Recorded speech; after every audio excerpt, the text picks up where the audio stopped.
Selamat datang kawan-kawan semuanya di channel Riam Biru. Terima kasih banyak untuk kawan-kawan semua yang sudah berkenan hadir di channel ini.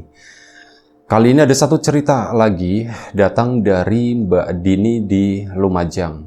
Mbak Dini menceritakan tentang satu pengalaman horor yang pernah dialaminya. Kejadiannya udah cukup lama, sekitar tahun 90-an akhir. Jadi pada saat itu lagi-lagi menceritakan, ya yang menceritakan ini waktu masih kecil gitu ya. Mbak Dini sendiri waktu itu udah SMP dan dia punya seorang adik masih SD kecil. Dua bersaudara hidup di sebuah rumah kecil dengan bapak sama ibunya. Ya, awalnya kehidupan baik-baik saja sampai itu tadi. Begitu Mbak Dini masuk kelas 1 SMP, sesuatu terjadi sama bapaknya. Bapaknya itu dulunya itu adalah seorang pemanjat pohon kelapa.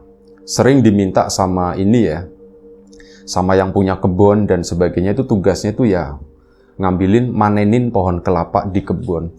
Ya, itu udah bertahun-tahun dilakoni sama bapaknya sampai suatu hari ada sesuatu yang gak mengenakan terjadi. Jadi bapaknya waktu itu Mbak Dini sendiri baru pulang sekolah mendapat kabar dari warga, itu beberapa datang ke rumah ngasih kabar kalau bapaknya Mbak Dini itu mengalami kecelakaan.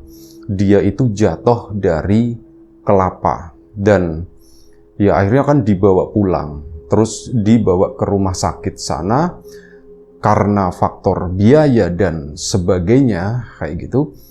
Ya, bapaknya Mbak Dini memang udah boleh dibilang begini, udah nggak ketolong gitu ya. Dalam artian ada kerusakan di saraf atau apa, dan akhirnya apa?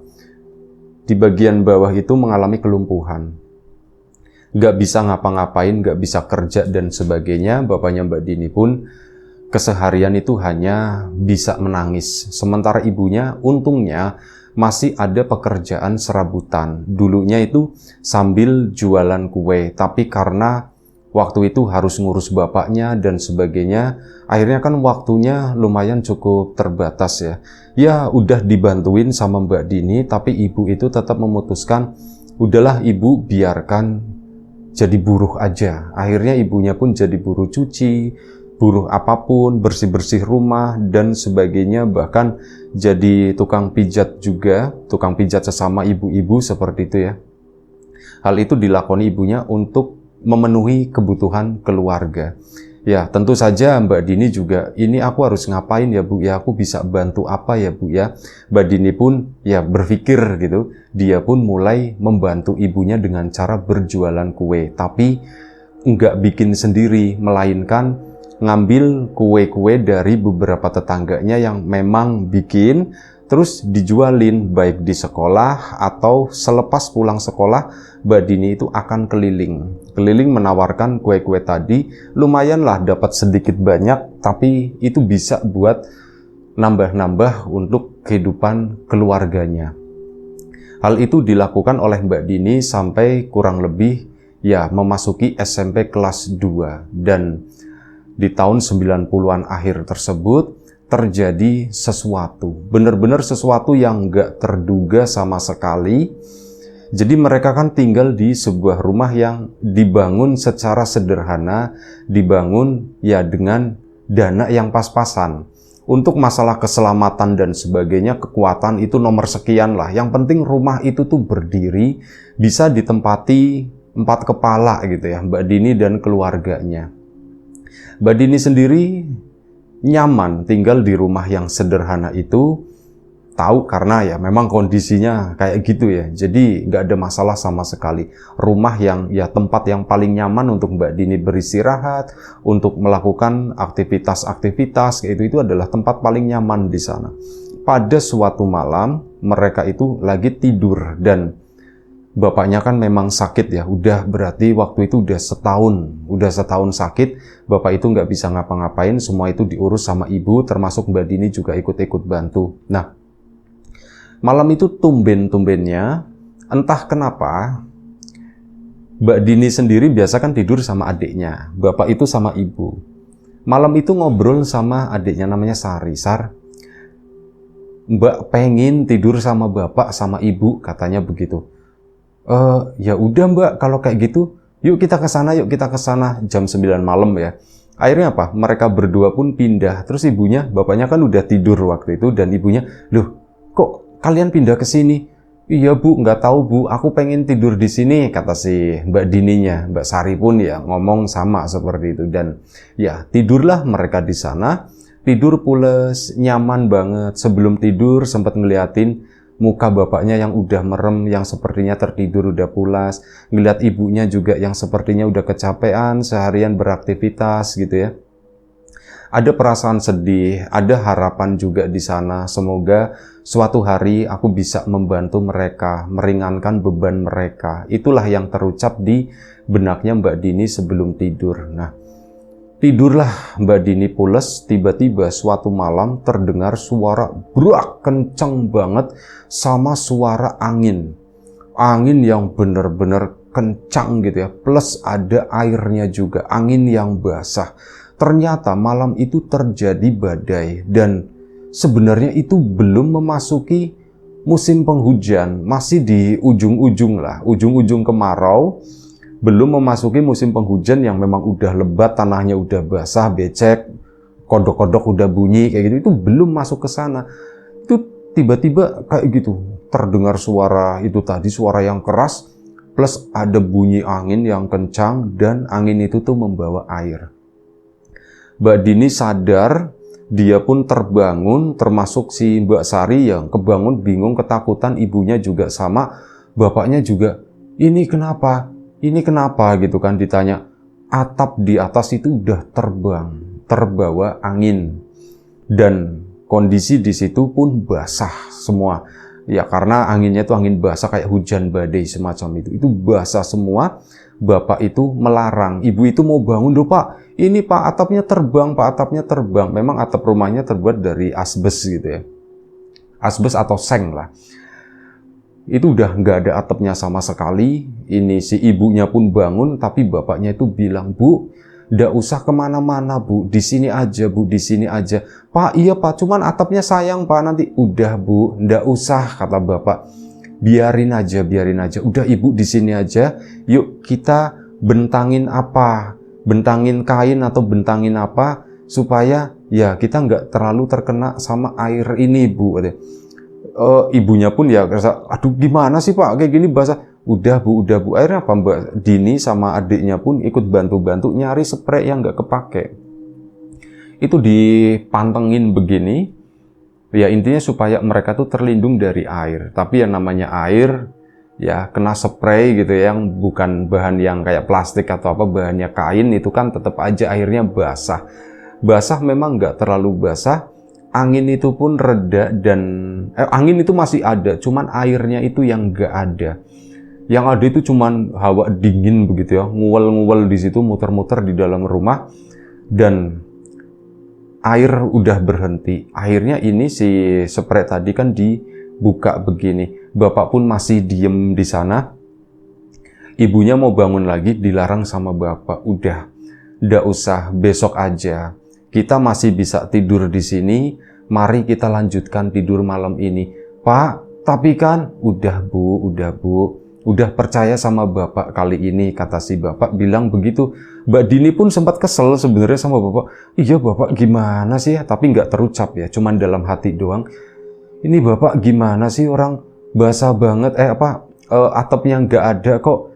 Ibu mau ke belakang, mau nyelamatin atap-atap yang terbang, kok malah dilarang. Maksudnya itu apa sih seperti ini? Tapi ya, ibu pun nurut omongan bapak. Akhirnya, tapi ndak apa-apa Pak, begini Pak dingin, ya ndak apa-apa. Emangnya kalau misal atapnya diambil sekarang, terus mau naik malam-malam begini, kata si bapak. Ya iya juga sih Pak, cuman takutnya udah ndak apa-apa. Atap yang terbang itu jatuhnya ya udah di situ-situ aja, nggak bakalan pindah. Bisa diambil besok pagi, lagian malam ini kan gelap, listrik itu mati. Dan akhirnya sudah, mereka pun mengambil posisi di tempat-tempat tadi, agak sedikit basah, tapi entah kenapa Mbak Dini sendiri merasakan basahnya malam itu cepat kering, karena angin itu masih berhembus sangat kencang gitu. Nah, mereka itu akhirnya apa? Si Mbak Dini, adiknya itu diambilin sarung bapak, dipakai buat tidur begini. Termasuk ibunya, bapaknya pun kayak diselimutin. Yuk kita tidur, kata bapak. Nggak usah dipikirkan apa yang terjadi malam ini. Mbak Dini pun akhirnya tidur.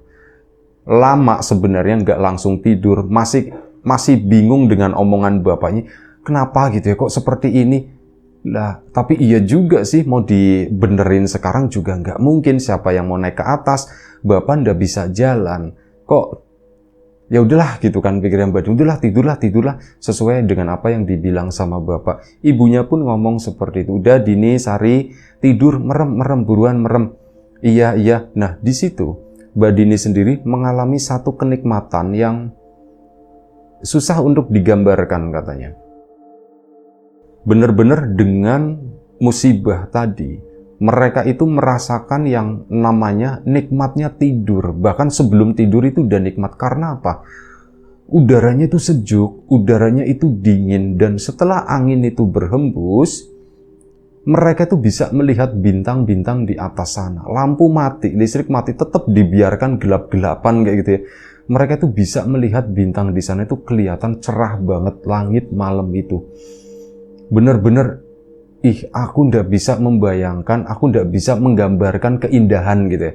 Aku cuman bisa menggambarkan suasananya, kata Mbak Dini. Suasananya itu seperti itu, gelap, berada di sebuah kamar yang atapnya itu udah ndak ada, dan kami semua bisa melihat bintang di atas sana. Itu satu kenikmatan yang tiada tara, pikirnya Mbak Dini. Dan malam itu pun akhirnya mereka semua tertidur.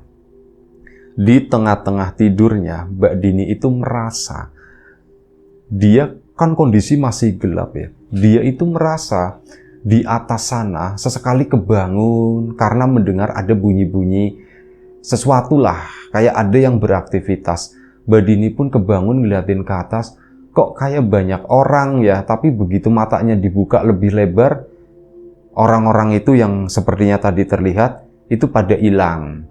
Bapak masih tidur, ibu tidur, Sari juga tidur. Berulang kali hal itu dilakukan dan tetap seperti ada orang yang lagi memanjat. Tapi begitu mata dibuka lagi, mereka pun menghilang. Oh, ini mungkin cuman perasaanku aja kali ya. Dan akhirnya Mbak Dini pun lanjut tidur.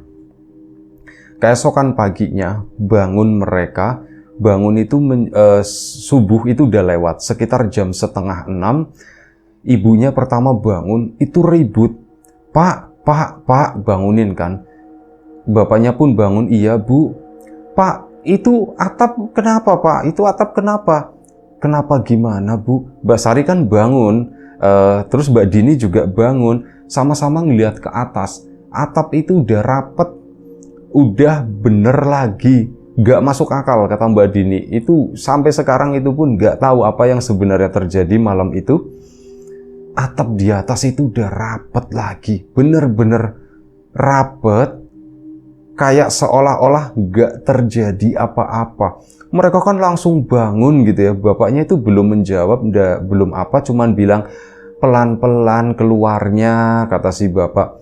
Ibunya pun langsung keluar ke sana. Ternyata jadi atapnya model rumahnya si Mbak Dini tersebut, itu model atap yang nyeluruk gitu ya, atap yang condong ke depan sama ke belakang, bukan yang model nyamping begini ya, tapi depan sama belakang. Di bagian depan semua atap itu lepas, bagian belakang itu enggak. Nah, ini kamarnya yang ditempatin oleh bapaknya itu di sisi depan, jadi semalam itu ikut kebuka. Sementara yang bagian belakang, bagian kamar mandi, dapur, dan satu kamar lagi, itu nggak terjadi itu ya. Karena ibunya semalam juga nggak nengok ke belakang, akhirnya nggak tahu, oh ternyata yang terdampak itu cuman sisi depan doang. Nah, pagi itu ibunya keluar kamar, semua ruangan yang ke bawah itu, ruang tamu, termasuk ruang yang mau masuk ke ruang tengah di situ, di depan kamar, semuanya masih kebuka. Yang ketutup itu cuma di kamarnya Mbak Dini doang, di kamar bapaknya di situ. Sisanya itu masih kebuka. Pak, ini siapa yang nutup atap di atas sini ya Pak ya? Mbak Dini pun keinget, Apa yang dilihat tadi malam, Bu, Pak? Aku tadi malam lagi tidur, ini ndak tahu mimpi, tapi kayaknya sih enggak. Aku kondisinya terbangun dan aku melihat kayak ada orang-orang yang naik ke atas, Pak. Nah, bapaknya pun bilang, oh mungkin itu warga kali ya yang membantu. Masa iya sih Pak? Ibunya nyautin kan. Masa iya sih Pak? Warga malam-malam ngebantu terus naik ke sini. Berarti ngelihat kita tidur begini dong Pak. Ya bisa jadi seperti itu kata si bapak. Dan akhirnya si ibu pun keluar kan. Nah begitu keluar beberapa tetangga itu juga mengalami hal yang serupa. Ternyata bukan di rumahnya Mbak Dini doang, tapi di sampingnya itu juga, tapi nggak parah. Paling parah memang rumahnya Mbak Dini. Itu kayak gitu. Dan akhirnya warga pun pada nengokin ke rumahnya Mbak Dini seperti itu. Ini aneh ya, kok cuma di kamar doang yang nggak kebuka.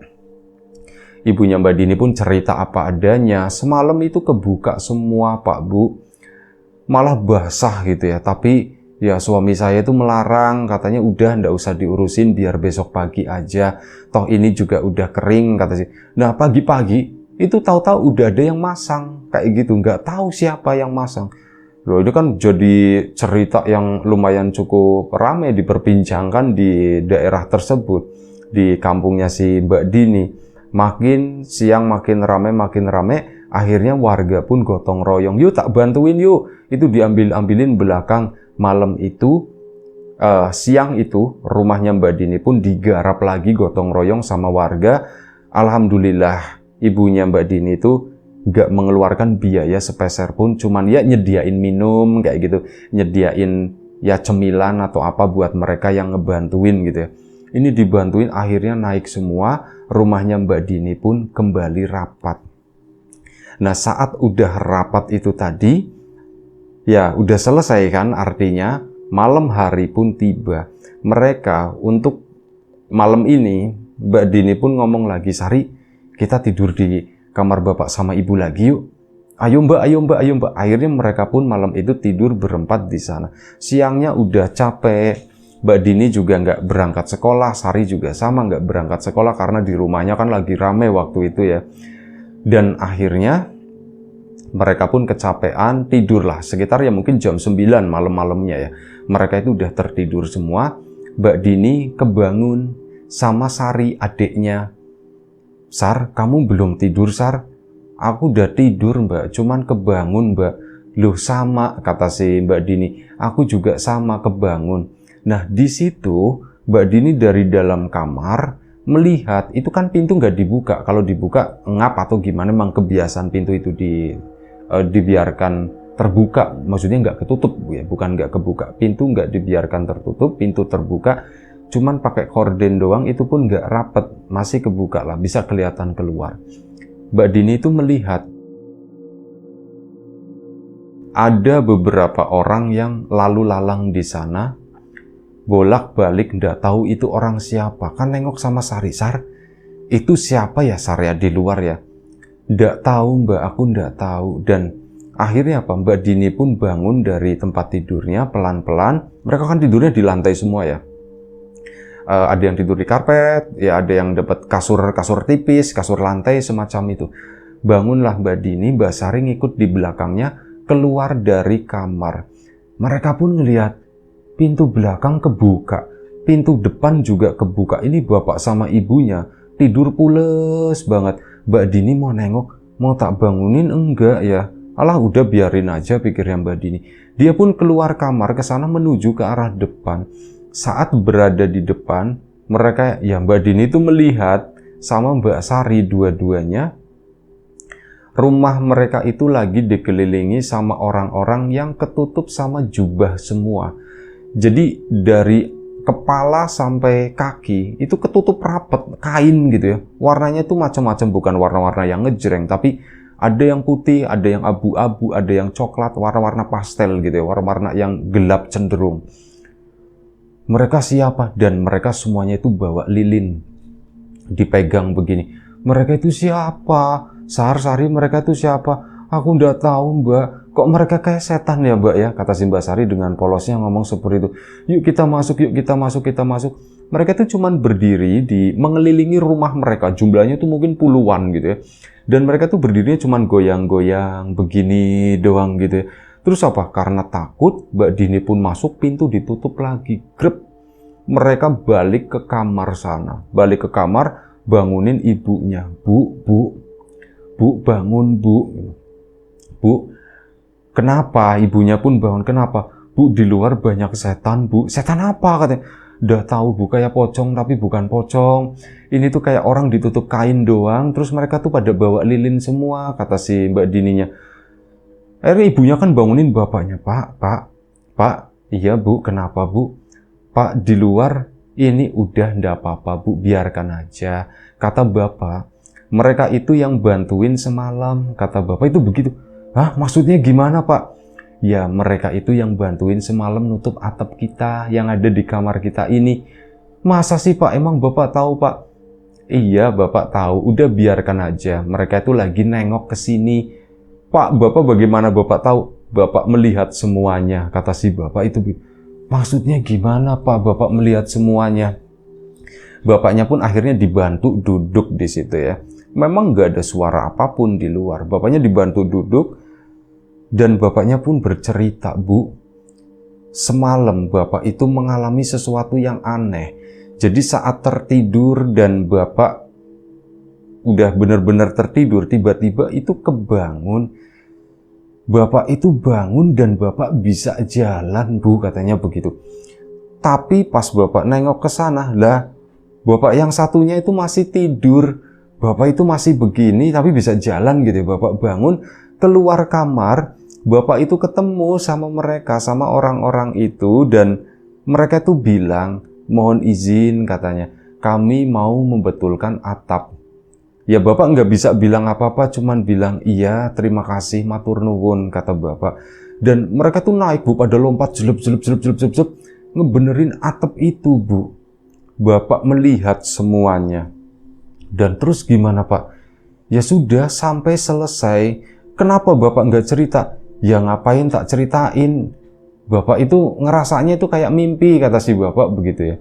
Terus Bapak gimana pas itu? Ya sudah, Bapak cuman bilang terima kasih aja, tapi Bapak itu minta yang dibetulkan di kamar kami aja, sisanya jangan.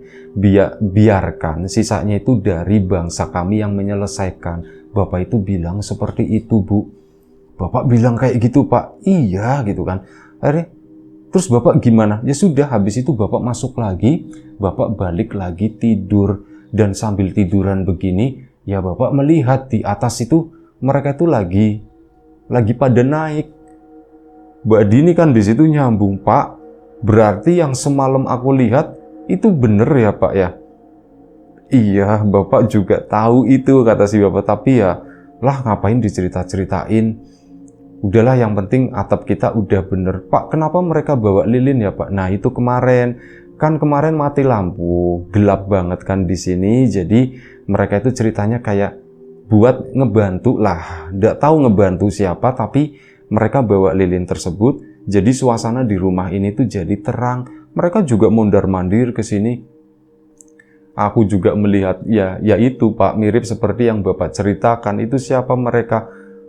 Bapak juga nggak tahu. Bapak nggak ada penjelasan apapun masalah hal itu. Terus kenapa mereka masih datang ke sini ya? Ya nggak tahu, mungkin mereka mau ngecek dan sebagainya. Apakah kita baik-baik saja? Apakah kita bagaimana? Kata si Bapak, kalian nggak usah berpikir yang macam-macam. Kalian nggak usah berpikir mereka jahat atau kalian takut atau gimana. Nggak perlu takut. Kita nggak punya salah apa-apa kan gitu kan, kata si Bapak. Iya sih Pak, kita nggak punya salah apa-apa. Ya sudah, sekarang istirahat lagi yuk, istirahat lagi. Dan akhirnya mereka pun istirahat lagi. Keesokan paginya baru mereka bangun dan mereka itu menyadari sesuatu. Di ruang tamu sana, pagi itu, kemarin nggak ada, tapi pagi ini tuh ada. Ada tapak kaki lumayan cukup banyak ya. tapak kakinya itu lebih besar dari tapak orang pada umumnya, lebih besar dari tapak kaki bapaknya lah. Bapaknya itu yang tapak kakinya paling gede, karena ya mungkin pengaruh sering manjat pohon kelapa juga kali ya. Ini masih kalah besar sama mereka, dan itu nempel di tembok seolah-olah orang-orang itu, tapak kaki tadi itu manjat ke atas sana. Dan itu terlihat di beberapa titik, paling banyak itu di ruang tamu. Sama di depan kamar itu ada. Kemarin itu nggak ada sama sekali. Ya kalau dipikir-pikir, warga kemarin bantuin gitu ya. Cara manjatnya juga nggak seperti itu. Manjatnya tuh tetap pakai tangga. Dan akhirnya sudah. Dengan semua keanehan-keanehan tersebut, tapak-tapak itu pun tetap dibiarkan. Kata Bapak, udah biarkan, jangan dihapus. Itu sebagai saksi atau kenang-kenangan lah. Kalau mereka itu membantu kita, kata si Bapak. Ya Mbak Dini pun mau nggak mau gitu ya, cuma nurut. Meskipun itu lumayan cukup mengganggu, kalau dilihat ya serem juga gitu ya. Tapi ya sudah, biarkan aja. Dan akhirnya hari pun berlalu begitu ya. Mbak Dini udah mulai normal, sekolah lagi dan sebagainya. Kurang lebih sekitar 1 atau 2 minggu gitu ya. Setelah kejadian atap terbang tadi, suatu malam Mbak Dini tidur. Nah kali ini tuh karena kebiasaan tidur berempat, akhirnya mereka pun setiap hari tidurnya berempat satu kamar. Nah pada suatu malam, Mbak Dini kebangun, mungkin sekitar jam 1 pagi ya. Kebangun, bapaknya itu ndak ada di tempat tidur. Loh, bapak kok ndak ada? Akhirnya dibangunin ibunya, Bu, bapak ndak ada, Bu, bapak ndak ada. Ibunya pun panik gitu. Loh, Pak, dicariin, keluar ke sana, ibunya lari, Mbak Sri pun adiknya Mbak Dini bangun, ikut nyariin semua. Bapaknya itu lagi duduk di teras di sana. Pak, bapak lagi ngapain di sini? Bahkan waktu itu Mbak Dini pun lupa kalau bapaknya itu nggak bisa berjalan gitu ya. Pak, iya Pak, bapak ngapain di sini Pak? Malam-malam buka baju kayak gitu nanti masuk angin lagi. Nggak apa-apa Bu, bapak lagi nikmatin malam, bapak lagi bersyukur katanya. Pak, bersyukur apa? Bapaknya pun berdiri gitu ya. Mbak Dini pun nggak nyadar, ibunya nggak nyadar, Sari pun nggak nyadar. Pada diem semuanya. Bapaknya tuh cuman senyum gitu ya. Kalian lupa ya? Lupa apa Pak gitu? Sempet nanya Mbak Dini, lupa apa Pak? Bapak sekarang bisa berdiri, bapak sekarang bisa jalan lagi. Nah di situ baru tangis pun pecah. Ibunya Mbak Dini itu langsung, ya Allah Pak, bapak sejak kapan Pak bisa berdiri seperti ini? Mbak Dini pun sama ya, tiga-tiganya itu pada nangis. Dan mungkin itu mengundang tanda tanya warga, kok ada keributan apa sih? Warga pun akhirnya pada keluar. Loh, udah sembuh, alhamdulillah, senang-senang kayak gitu kan. Tapi nggak berlangsung lama, kemudian mereka masuk lagi dan ngobrol internal. Pak, apa yang sebenarnya terjadi? Bapak nggak tahu Bu, bapak itu tadi dibangunin, bapak itu diangkat keluar. Di sini, di teras ini, dan bapak itu dipijat. Pak, dipijat sama siapa Pak? Dipijat sama orang-orang itu, kata si bapak. Orang-orang yang bawa lilin itu Pak. Iya, orang-orang yang bawa lilin itu bapak dipijat, enak, dingin, nyes-nyes. Dan gak lama, paling 5 menit, bapak itu bisa ngerakin kaki. Dan setelah itu bapak bisa berdiri, bapak bisa berjalan lagi. Gak lama setelah itu juga, si orang-orang tadi yang waktu itu datang 4 orang ya, 4 sosok maksudnya, tanpa mukanya itu gak kelihatan. Mereka pun pamit. Kami pergi dulu, intinya seperti itu. Dan bapak berterima kasih, bapak bersyukur karena tidak tahu apa yang sebenarnya terjadi. Itu aja satu cerita dari Mbak Dini. Terima kasih banyak Mbak Dini atas ceritanya. Kawan-kawan di rumah, terima kasih banyak atas support dan dukungannya apapun itu. Kawan-kawan subscriber, kawan-kawan membership, kawan-kawan yang udah kasih support dalam bentuk super thanks ke Riam Biru, terima kasih banyak. Kawan-kawan yang udah ngasih like, udah nge-share ke yang lainnya, juga kawan-kawan yang udah ninggalin komentar, terima kasih banyak. Doa terbaik dari kami untuk kawan-kawan semua, semoga selalu diberi kemudahan dalam hal apapun, termasuk kemudahan dalam hal rezeki. Yang sakit segera diberi kesembuhan, yang sehat tetap dijaga kesehatannya. Sampai jumpa di episode selanjutnya Riam Biru. Jaga kesehatan kawan-kawan, selamat menunaikan ibadah puasa bagi kawan-kawan yang menjalankan. Sekali lagi terima kasih banyak, mohon maaf sebesar-besarnya. Assalamualaikum warahmatullahi wabarakatuh.